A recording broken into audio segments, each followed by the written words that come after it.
Hello everyone, and welcome to Harry's Grammar Extra Lesson 2, How to Make Deductions, with Bob. That's Bob.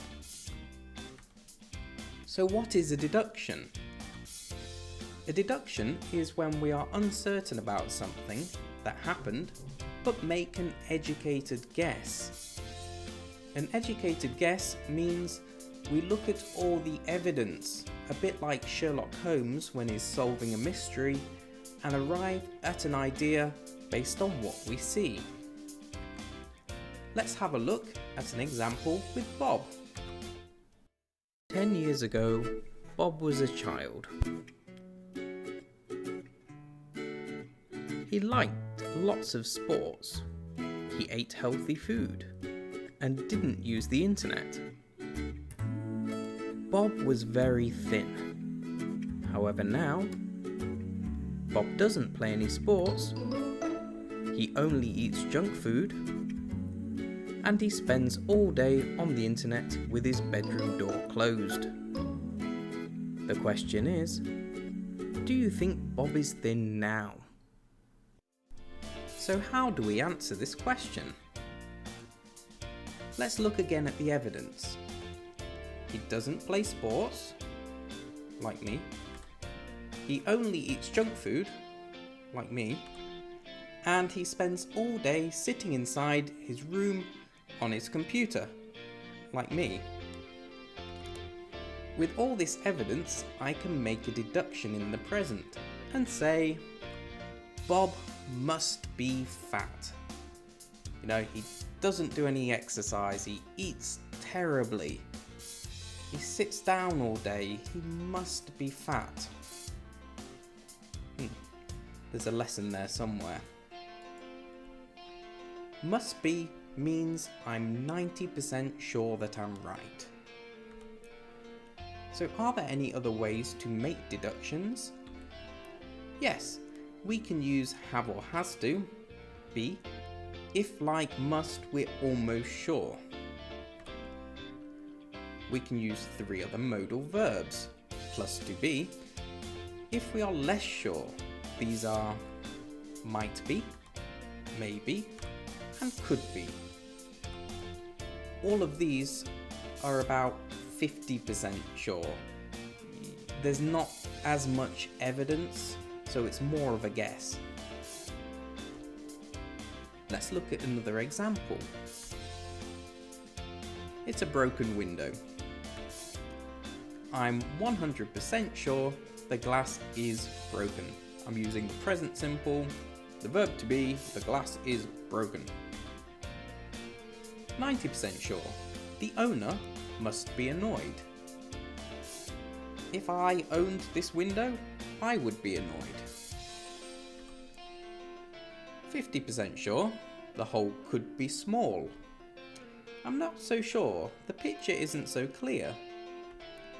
50% sure, the room might be cold now.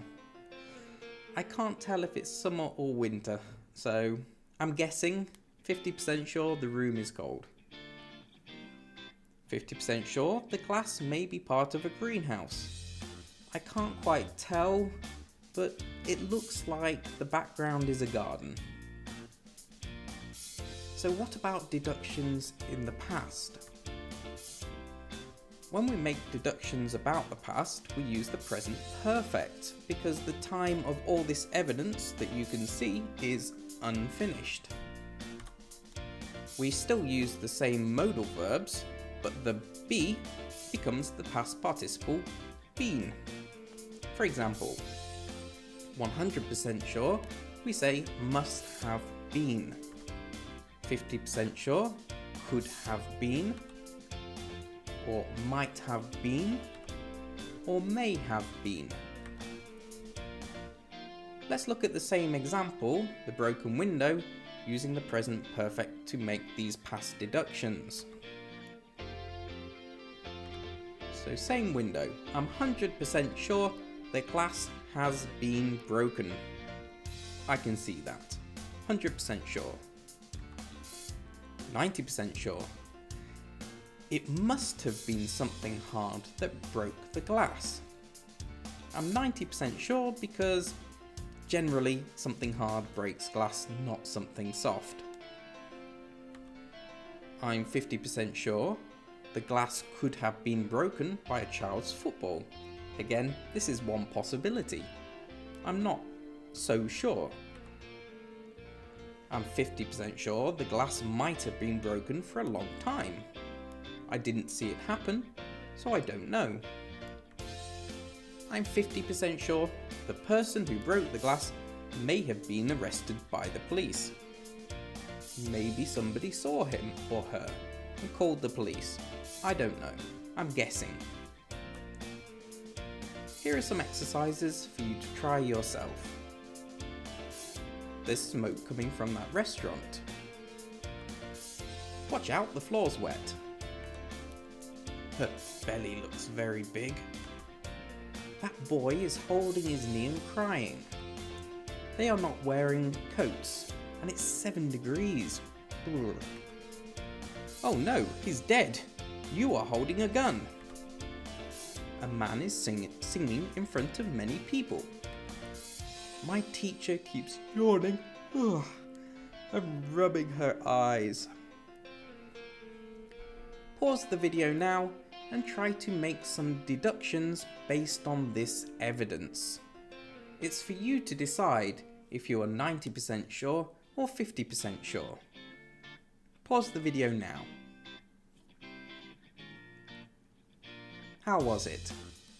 Easy? Let's go through some possible answers. There's smoke coming from that restaurant. There could be a fire.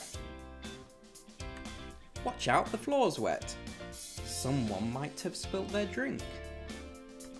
Her belly looks very big. She must be pregnant. That boy is holding his knee and crying. He must be hurt. They are not wearing coats and it's 7 degrees. They must be cold. Oh no, he's dead. You are holding a gun. You must be the killer. A man is singing in front of many people. He could be a famous singer. My teacher keeps yawning and rubbing her eyes. She must be tired. Again, these are only possible answers. Yours might be different. Leave some comments below if you like this video or have any questions. I'll try to respond to as many as possible. That's it for today. Bye.